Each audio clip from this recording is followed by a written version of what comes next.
in 2009, I published this book on the flaw of averages,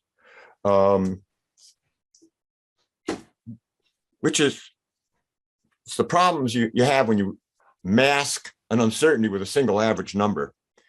And I've just published now Chancification, which is about fixing the flaw of averages. So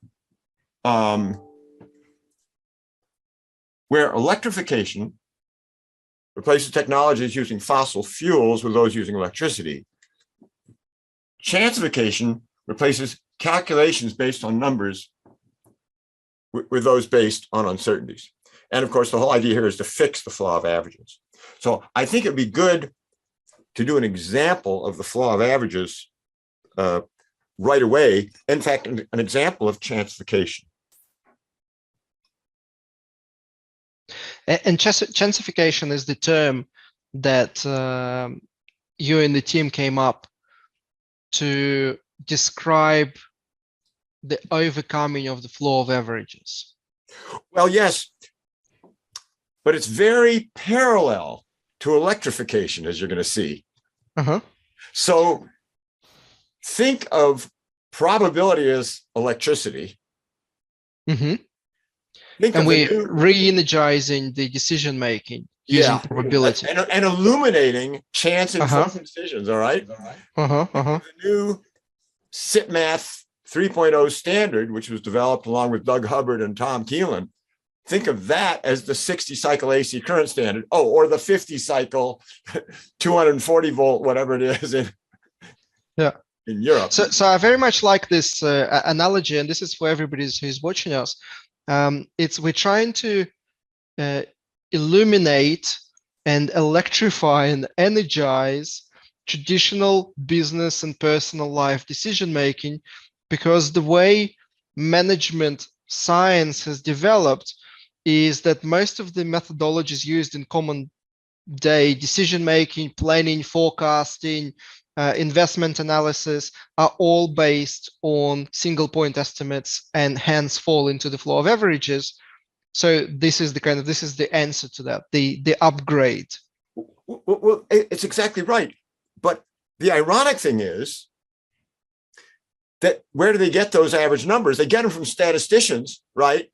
And data scientists who know what's going on and spend vast amounts of energy coming up with good expressions of the uncertainties, and then they take out a single number. So it's a little bit like this. You know, if we thought of the uncertainty of rolling a die, right? And you could have some artificial intelligence that figures out, you know, just what the uncertainty of the die is.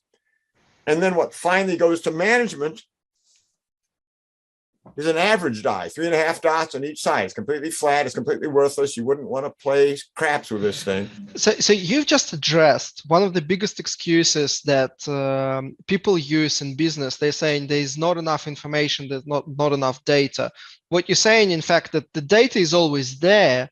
We just pigeonhole ourselves into methodologies that take the least useful part of that data. Exactly. I like to put it this way. People throw out the distribution and keep the average. Yeah. This is like throwing out the baby and keeping the bathwater. And, you know, Doug Hubbard and I have this list of top 10 lame excuses for not using uncertainty. So the thing is, there are a lot of excuses for not using electricity, right? In Benjamin Franklin's time, you had to go out with a kite and like nearly get electrocuted with your kid. No, but as we developed the infrastructure, it became inexcusable not to do it. So let me give you an example of the flaw of averages here that we're going to solve with Chancification.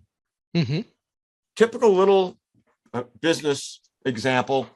I'm building out a website and I've got an accounts page and a products page, an orders page, a fulfillments page. And each of these is being done by a separate team. They're done in parallel. But the thing we know is that we cannot go live until all of them go live. So down here, I just have a max statement. That's the only formula in the whole spreadsheet. So I know that on average, this is not my first rodeo. I know on average these things take 10 weeks, and the boss comes in and says, well, when will we be done? And you say, I don't know, boss, because I don't know how long accounts will take a product. And the boss says, give me a number. And then that is the fork in the road to hell. So you say, well, on average, they take 10 weeks. And so boss says, okay, we'll go live in 10 weeks. We'll promise the customer, let's cut ourselves a little slack. Let's promise the customer 11 weeks. Okay. So let's take a look at this. That's actually, it sounds fun. Sorry for interrupting you. This sounds like a joke, but this is literally how most projects are done. It is a joke. We'll add a redundancy of 1 extra week, 10%. That's the perfect buffer contingency that we will incorporate. Oh my God, there are Dilbert cartoons about this. It is a joke. So what I'm going to do now is I'm going to run out to the probability power grid. And this is just a little demo problem. But let me run out to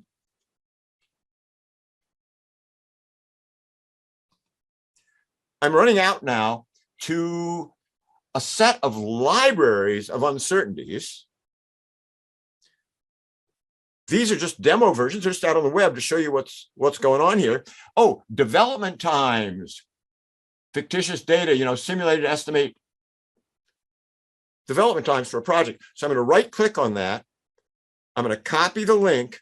I'm going to go back over here. And now I invoke ChanceCalc. And this is a little tool we've made at probabilitymanager.org, the nonprofit that has really promulgated these standards. And so I'm going to use data in the clipboard. And the uncertainties I want, I don't need marketing. I've got these first 4, though. These go in here. And then I click OK. And oh my God, we're not in Kansas anymore. What is going on? Well, where we are is in one of 1,000 parallel universes. Or how about the Dr. Strange multiverse? Or how about a Rick and Morty cartoon, if you know who Rick and Morty is? So the little shapes here are telling you, well, that's the relative chance of having these different values of taking that long. And here I can look at trial 2, trial 3, and so on. And you're seeing how long these things are taking. I've also got metadata in here. I can look at the mean. Well, that's 10. We already know that the maximum of 10, 10, 10, 10 is 10, so that's not a lot of information. Let's take a look at the average. That is the average over what? What do we even mean by that? What we mean is, if I go back to the individual trials and I look at 1,000 trials, let's just stick it over here. I will click in that cell. I will click on the average button up there. And I'll click over here. And oh my gosh, the time to finish, given all the average assumptions, is 10 weeks, but on average, it's almost 15 weeks. And that is the flaw of averages. And let's just, yeah. And sorry, that's just, I just want to point everybody out. The average, given the nature of uncertainty for each of the components, the average of probabilities is actually very different to the arithmetical averages of averages. I think you have the best description. And you can't do it in your head. So, for example, here's the famous example of the statistician who drowns in the river that's on average 3 feet deep. And the flaw of averages states that plans based on average assumptions are wrong on average, right? A more sobering example is a drunk wandering back and forth on a busy highway. Now here, his average position is the center line, which means that the state of the drunk in his average position is alive, but on average, he's dead. Now, this is such an important and overlooked concept. The original concept was developed by a Danish mathematician around 110 years ago. And it's called Jensen's inequality. And most people have never heard of it. Even mathematicians don't even know what it means, right? Well, what's wrong with using Jensen's inequality? Well, for one thing, it's likely to trigger what we call post-traumatic statistics disorder, or PTSD. So people are freaked out by uncertainty, and we don't want to do that. So I call it the flaw of averages. And so I'm really doing a public relations job here. And in public relations, everything is fair, including audio logos. So let's just see, can you hear this audio logo? That comes through. Yes. So that's Yes. Intel's audio logo. But the flaw of averages needs its own audio logo. And here's the flaw of averages audio logo. So if I go back over here, we've already seen how far off we can be by using averages. But now let's calculate the chance that we are less than 10 weeks. And so I'll put that. Let's try 10 first and then 11. Yeah, because 11 is what we promised. But let's just see what 10 would have done for us. Yep. So now this is our little ChanceCalc add-in, which could be recreated in Python, in R. You could do this in any environment. And I want to really stress this. The model that we're building is a native Excel model. I could share it with 1 billion of my closest friends. Okay, so let's click on the little chance of whatever button. And I want to know is, what is the chance that that formula bears that relationship to that target value? And the answer is 15%. But we didn't promise them 10 weeks. We were smarter than that. We promised them 11 weeks. Ta-da! Oh, great. So we have a 24% chance of meeting our commitment. Right. Well, you might ask, well, what would it take to get like an 80% chance? Well, I could ask for the 80th percentile, but I could just keep cranking this up. How about 14? How likely are we to make it by 14? That's only 58%. The mistakes people make over and over in this regard, and I will, in our other session, I'll dig into that a little bit more. But let's. Did you have a question there, Alex? Yeah. I'm as amazed as you are. What is 80%, by the way? What is it, like 17 or 18? Well, let's do it this way. So let me go down here. Let's type 80% here. I'll type 80% here.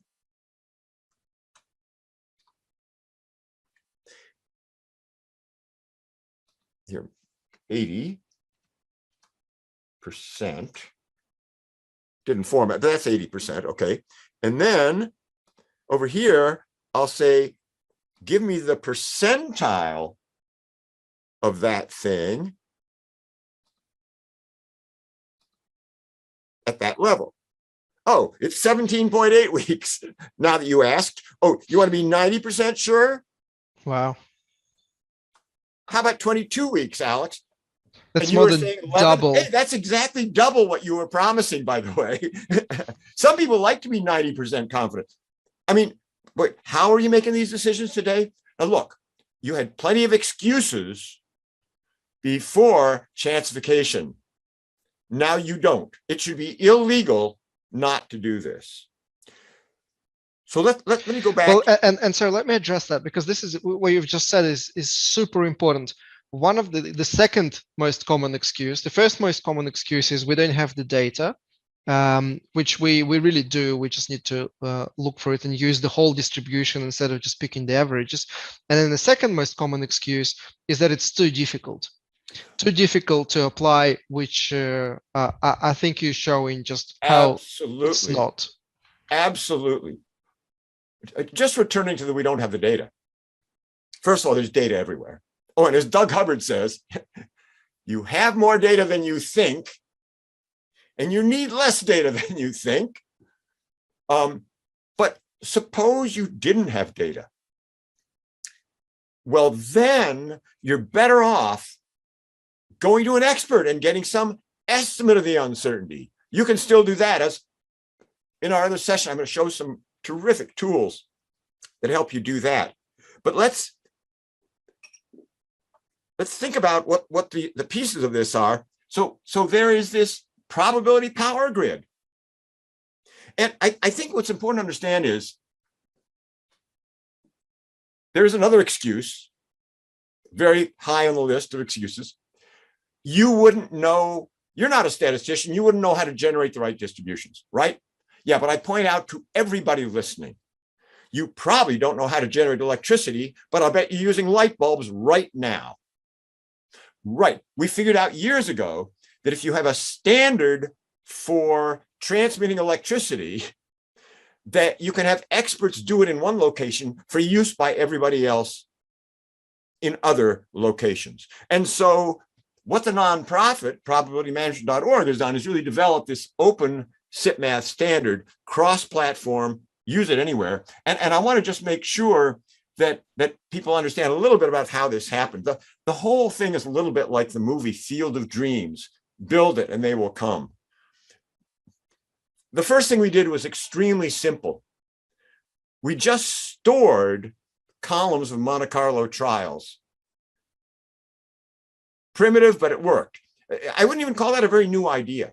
You know, in the 1830s in England, someone noticed that the railroads going down to the mines, the coal mines, had a 2-foot gauge track, and the ones going out to the lumber yards had a 3-foot gauge track, and the ones going to the grain elevators had a 4-foot gauge track. And someone said, you know, if we just made the tracks all the same size, you could get from anywhere to anywhere else. And that was can you call that a brilliant idea? No, it was dumb not to do it. But this is what the economists refer to as network economics. Holy Toledo, these networks enable economics. And so the very first thing we did was just storing Monte Carlo trials. You know, in the electric analogy, that would be analogous to direct current. Ultimately, alternating current is much more efficient. And that's what the 3.0 standard is about. So you've mentioned something very powerful and very important. Yes, building the distributions and cleaning the data and turning it into distribution may be a complex task, but everybody doesn't have to know that to be able to use probability management in their decision making. There should be people specializing in building distributions, and then everyone in the organization can apply them for their plans, budgets, forecasts, scenario analysis, and so on. And I think this is the future of risk management, which we talk about for the last. I love it. It's the future of risk management, which we talk about with you for the last 3 years. Yeah, I know, but hey, you know what? If probability were electricity, it would be about 1895. We're right at the point where we're doing the 60 cycle AC current. And by the way, so this is Doug Hubbard. If we go to the electric analogy, okay, this is Doug Hubbard who developed, let's call it an alternating current generator. And this is Tom Keelan, who developed the metalog distribution, which is like the universal transformer that can transform anything into anything else. So I think it'd be useful to look at a couple of other little examples. And in our next session, we'll show how the technology really works, how to use ChanceCalc, and so on. So here's an example based on actual government data. And this is just a proof of concept at this point, but it's very powerful. And it was developed by some students of mine at Stanford, just to prove that we could do it, all right? So imagine that we're looking at a certain kind of government contract. And right now, we're looking over all regions.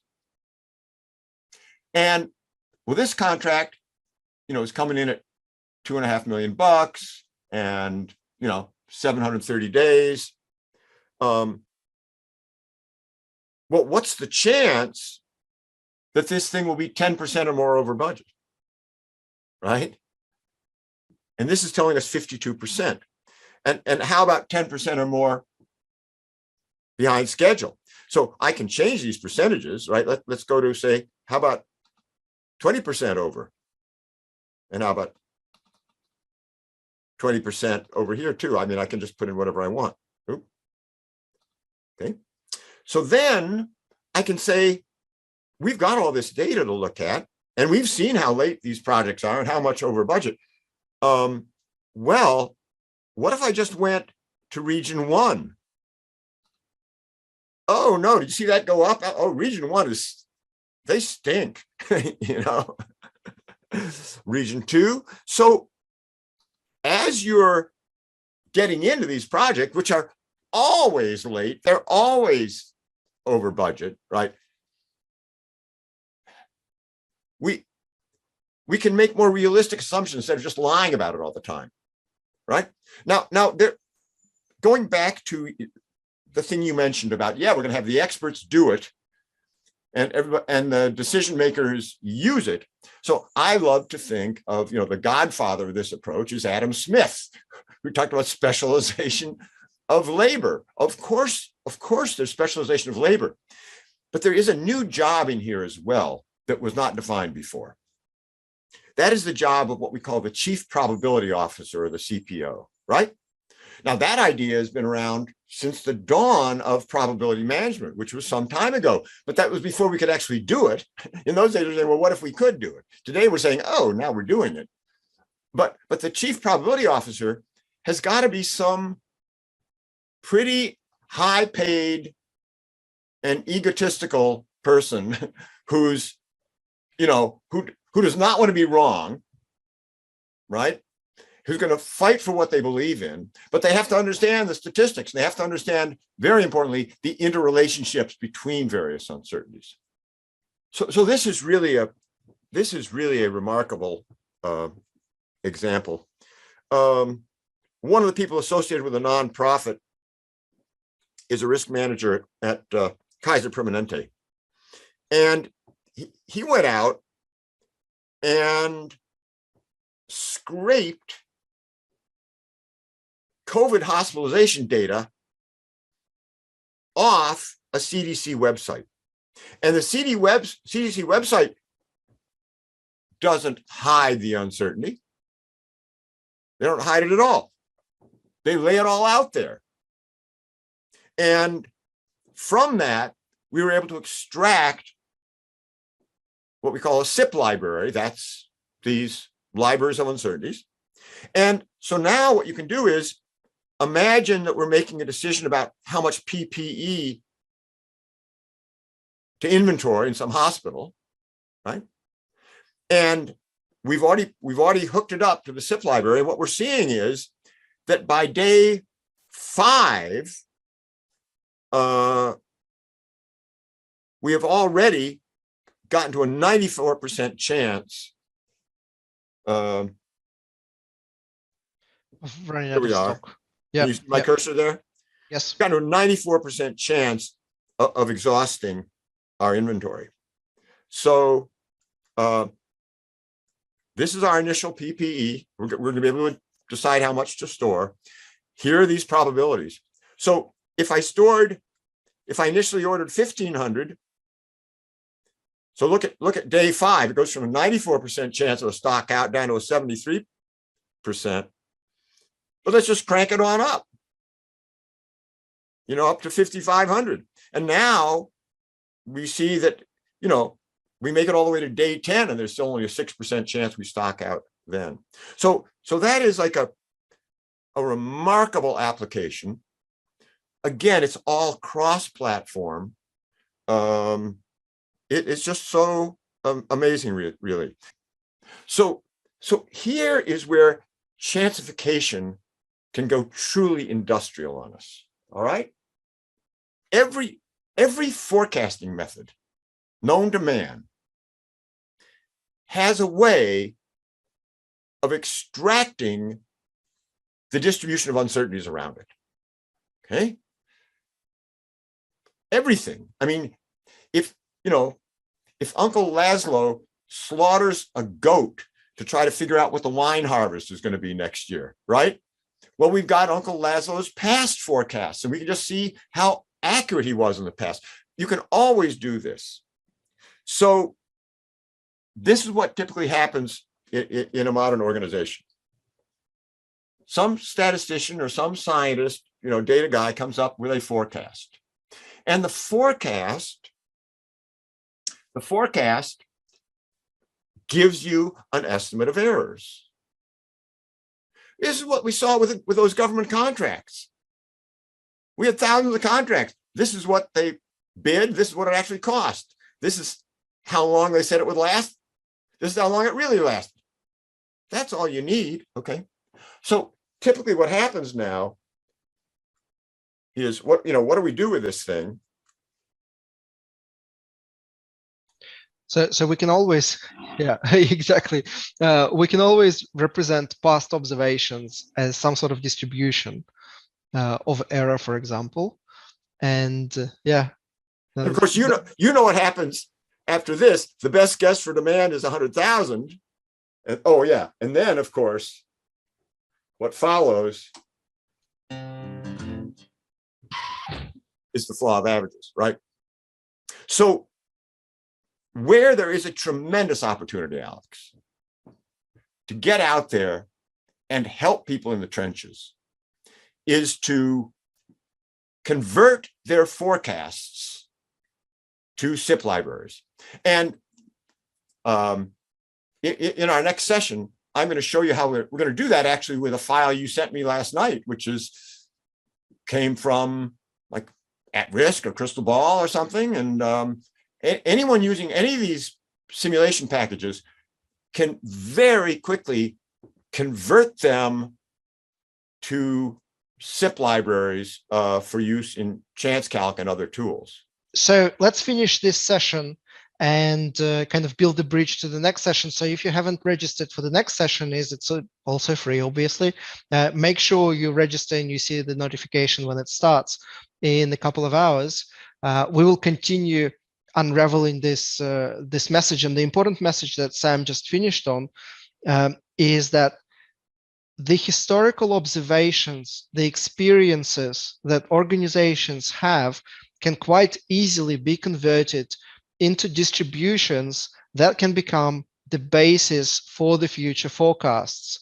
And we don't have to guess the future if we have observable data from the past. Obviously, future is not a direct linear representation of what the past was, but it is a very good start. And scientists tell us that it's a much better start than just guessing out of the blue. So Sam, thank you very much. Ask your questions, write comments underneath your video as you do every year. Don't forget that this year, this session is dedicated to charity. So donate to the little QR code and the link that you see in the video. And we'll see you in the next session.